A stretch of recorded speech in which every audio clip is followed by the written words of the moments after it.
Yo, men ishlaman o'rtoq, keyin onasini emsin. Nima bo'ldi?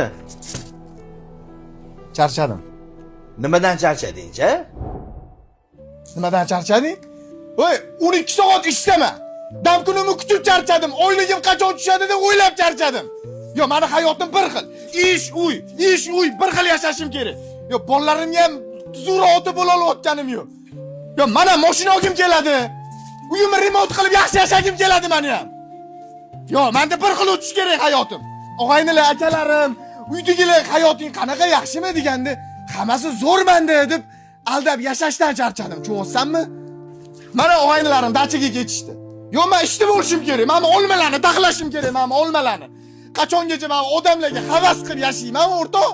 Sanjar og'ayningdan bo'lar ekanmi? Borsa kerak. Ishini zo'r qilib oldi, oyligi ham 20-25 million. Da. Mana maza qilib yashayapti, o'rtoq, havas qilaman o'sha bolaga. Zo'r mashina oldi. Uylarni ham cho'tki qilib remont qilib oldi.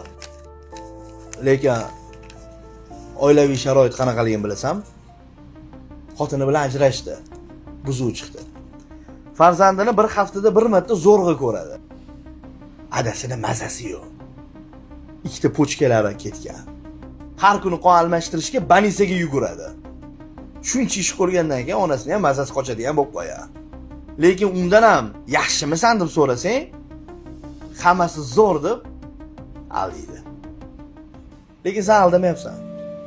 Senda hammasi zo'r. Rostdan zo'r. Uyga borsang ota-onang yoningda, farzanding, ayoling, ro'zg'oring but. Muhimi hammaligi sog'lom.